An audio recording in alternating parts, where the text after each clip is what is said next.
It's week 14 of the NFL season, and here are my predictions for this week. But first, how did I do last week in my predictions? In week 13, I went 12-4 in my predictions. So kicking off the week on Thursday night, we have the 9-3 Packers versus the 11-1 Lions. The Packers are coming off of a win, 30-17 against the Dolphins. In that game, Jordan Love went 21 of 28, 274 yards and 2 touchdowns. Josh Jacobs had 43 yards rushing and a touchdown, and 4 receptions for 74 yards. And Jaden Reed had 2 touchdown receptions as well. Then for the Lions, they beat the Bears 23-20. Jared Goff went 21 of 34 with 221 yards and 2 touchdowns. Then Jordan Montgomery had 88 yards rushing, and Jahmyr Gibbs had 87 yards rushing, and Amon-Ra St. Brown led them with 5 receptions and 73 yards. Then on defense, they had 5 sacks. This week, Josh Jacobs is questionable for the Packers, and the Lions are 5-1 in their last 6 games against the Packers, so I have the Lions winning. Then moving over to Sunday, we have the 3-9 Browns versus the 9-3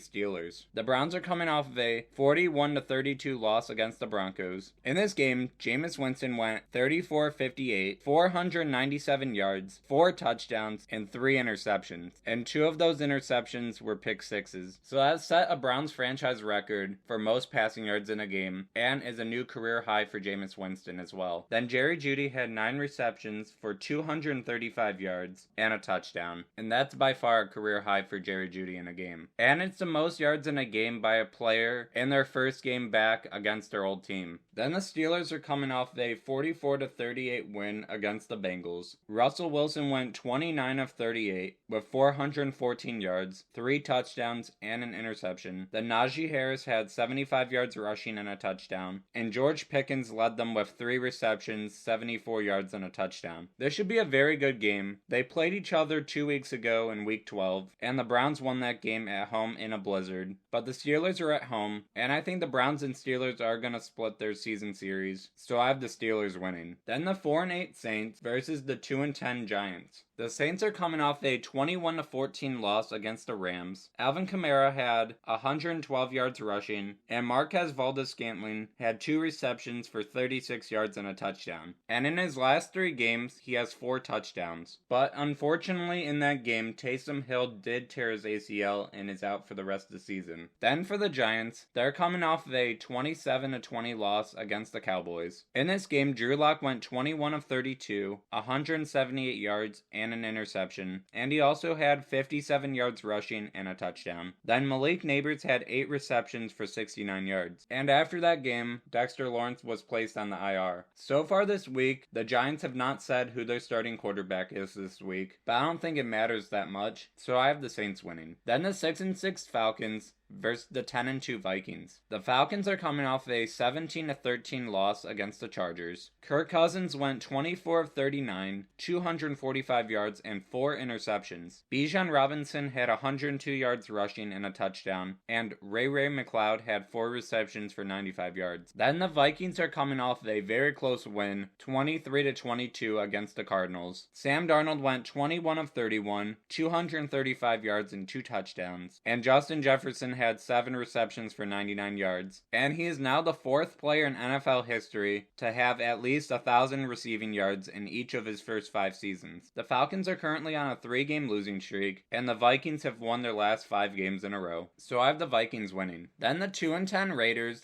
versus the 6-6 Buccaneers. The Raiders are coming off a very close loss, 19-17 against the Chiefs on Black Friday. Late in that game with 15 seconds left, the Raiders had the ball at Kansas City's 32, but a miscommunication between their guard and their center, and that led to the ball being snapped before Aiden O'Connell was looking. So it was a fumble and the Chiefs recovered and they won. But Aiden O'Connell played very good, having 340 yards and 2 touchdowns. And Brock Bowers had 10 receptions for 140 yards and a touchdown. Then the Buccaneers are coming off a 26-23 win over the Panthers, and this game had a crazy ending. Late in the 4th quarter, Adam Thielen caught a 75-yard touchdown with 30 seconds left to take the lead 23-20. Then with zeros on the clock, Chase McLaughlin hit a 51-yard field goal to tie the game and send it to overtime. Then the Buccaneers got the first possession in overtime, and they attempted a 55-yard field goal and missed. Then on the next drive for the Panthers, they got the ball all the way to Tampa Bay's 34, but Chuba Hubbard would end up fumbling, and the Buccaneers recovered and went down and kicked a 30-yard walk-off field goal. But in this game, Baker Mayfield didn't play great, but he still did enough to get the win. He had 235 yards, a touchdown, and 2 interceptions. Bucky Irving had a crazy game with 152 yards rushing and a touchdown, and Mike Evans had 118 yards and a touchdown receiving. So I have the Buccaneers winning. Then the 3-9 Panthers versus the 10-2 Eagles. In that Panthers loss against the Buccaneers, in that game, Bryce Young had 298 yards and a passing touchdown, and he also had a rushing touchdown. Then Adam Thielen had 8 receptions for 99 yards and a touchdown. And on defense, they had 4 sacks and 2 interceptions. Then for the Eagles, they're coming off a 24-19 win against the Ravens. Jalen Hurts had 118 yards and a touchdown, and 29 yards rushing and a touchdown. Then Saquon Barkley had 107 yards rushing and a touchdown, and he's now up to 1,499 yards rushing on the season. The Panthers are giving up the most rushing yards per game at 166 yards, so Saquon Barkley should have a huge game, and I have the Eagles winning. Then the 2-10 Jaguars versus the 3-9 Titans. The Jaguars are coming off a 23-20 loss against the Texans. In that game, the Jaguars were down 23-6 in the fourth quarter. They ended up scoring 2 touchdowns to cut it to 3, but on the Texans' next drive, the Jags weren't able to stop them, and they just ran out the clock. Then for the Titans, they're coming off a 42-19 loss against the Commanders. Will Levis went 18 of 37, 212 yards and 2 touchdowns.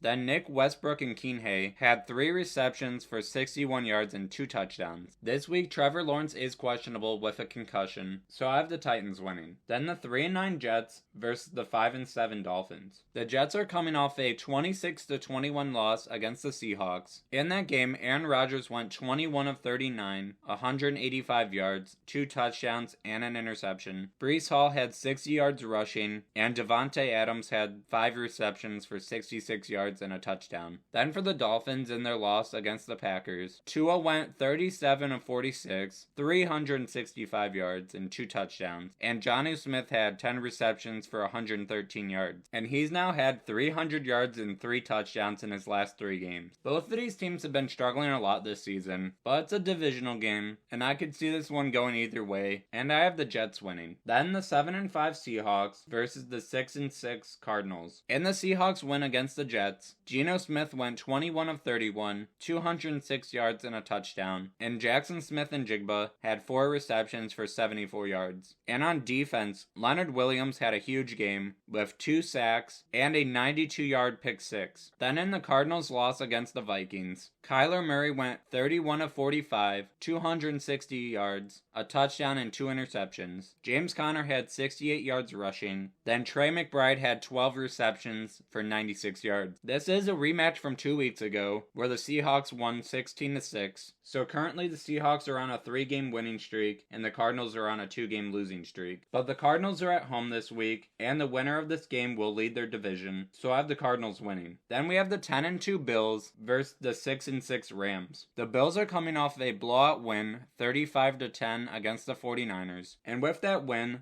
they have already clinched their division. In that game, Josh Allen went 13 of 17, 148 yards and 2 touchdowns. Then he also had a rushing touchdown and a receiving touchdown. And that receiving touchdown came on a play where he threw the ball to Amari Cooper, then he lateraled it to Allen, and Allen scored the touchdown. So on that play, Josh Allen got the receiving touchdown and the passing touchdown. Then the team combined for 220 yards rushing and 3 rushing touchdowns. Then for the Rams, in their win against the Saints, Matt Stafford had 183 yards and 2 touchdowns. touchdowns. Kyron Williams had 104 yards rushing and a touchdown. And Puka Nacua led them with 5 receptions, 56 yards and a touchdown. And I have the Bills winning. Then we have the 4-8 Bears versus the 5-7 49ers. The Bears have now lost 6 games in a row, and after their loss against the Lions on Thanksgiving, they fired their head coach Matt Eberflus. But Caleb Williams had a pretty good game, having 256 yards and 3 passing touchdowns. And DJ Moore had 8 receptions, 97 yards and a touchdown. Then for the 49ers, in their loss against the Bills, Brock Purdy had only 94 yards passing, and Jordan Mason had 78 yards rushing, and Christian McCaffrey had 53 yards rushing. But both of them got injured during the game, so Jordan Mason's now on the IR, and Christian McCaffrey's out for the rest of the season with a knee injury. Both of these teams have been struggling a lot lately. The Bears have now lost 6 games in a row, and the 49ers have lost 3 games in a row. But with the 49ers losing their top 2 running backs, I have the Bears snapping their 6-game losing streak and winning. Then on Sunday Night Football, the 8-4 Chargers versus the 11-1 Chiefs. In the Chargers win against the Falcons, Justin Herbert went 16 of 23 with 147 yards, and Ladd McConkey had 9 receptions for 117 yards. And in this game, they didn't have any offensive touchdowns. They kicked 3 field goals, and they had a 61-yard pick six. And as a team, they combined for 187 yards. But Ladd McConkey is questionable this week. Then for the Chiefs, in their win against the Raiders, they clinched the playoffs. Patrick Mahomes had 306 yards passing and a touchdown. Isaiah Pacheco led them with 44 yards rushing, and DeAndre Hopkins had 4 receptions for 90 yards. This is a big divisional game. They played each other back in week 4, and the Chiefs won 17-10. But the Chargers are playing much better than they were earlier in the season, and I have the Chargers winning. Then on Monday Night Football, the 4-8 Bengals versus the 5-7 Cowboys. In the Bengals' loss against the Steelers, Joe Burrow went 28 of 38, 309 yards, 3 touchdowns, and an interception. Chase Brown had 70 yards rushing and a touchdown, and Jamar Chase had 6 receptions for 86 yards and a touchdown, and now has 1,100 yards receiving and 13 touchdowns on the season. Then for the Cowboys, in their win against the Giants, Cooper Rush had 195 yards passing and a touchdown. Rico Dowdle had 112 yards rushing and a touchdown, and that was his first career 100-yard game. And Cavante Turpin led them with 4 receptions for 53 yards. And on defense, they had 6 sacks and an interception, and held the Giants just to 247 yards. The Cowboys have now won 2 games in a row, and Cooper Rush has been playing pretty good for them, so I have the Cowboys winning. Thank you so much for watching. If you enjoyed this video, please leave a like and subscribe. Goodbye.